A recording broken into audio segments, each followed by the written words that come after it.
Dear wonderful pursuers of knowledge, welcome back to a brand new episode of Philosophy in Minutes! That show where we go over the most monumental philosophical concepts or philosophers in just mere minutes. When thinking of the most influential philosophers, we often think of the great Greeks, most notably Plato and Socrates. But there was one perhaps even more foundational who went on to inspire generations of philosophers, including the aforementioned Plato and Socrates. In fact, it was Aristotle who went on to call him the first philosopher, and thus he's in many ways the founder of Western philosophy. The man we're talking about is Thales of Miletus. Unfortunately, my pronunciation is probably shoddy at best, but just think of an angry pirate saying Miletus. Arr, Miletus. Credited as being the originator of the hashtags Know Thyself, which is inscribed on the Temple of Apollo at Delphi, and the hashtag Nothing in Excess, he had a reputation of being a pretty bang-on mathematician, helping sailors steer by using the star constellation Ursa Minor instead of Ursa Major, and was said to be one of the first potent users of geometry to calculate the size of the pyramids and distances to ships on the horizon.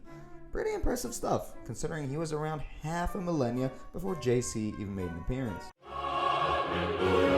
But of course, being around at a time where proper records are hard to come by, a lot of these stories are apocryphal, meaning we don't really know whether they're true or not, but the stories have been making their rounds for a long time, so might as well be true.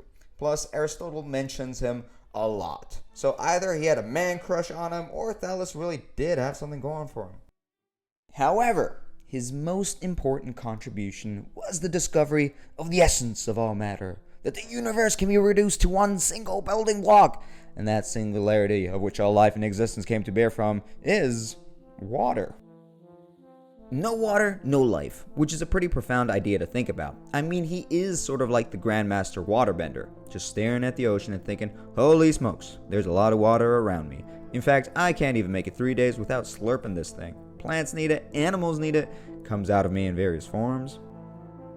So the idea of water being the essential substance to explain natural phenomena was an incredibly pragmatic view of the world, and was a groundbreaking move away from the beliefs of anthropomorphic gods running the show, making him truly be one of the founders of modern philosophy. Now, obviously, water isn't at the center of the universe, but the idea that there is one element at the core of the universe is in itself a rather divine thought, as according to Aristotle, Thales believed that all things are full of gods.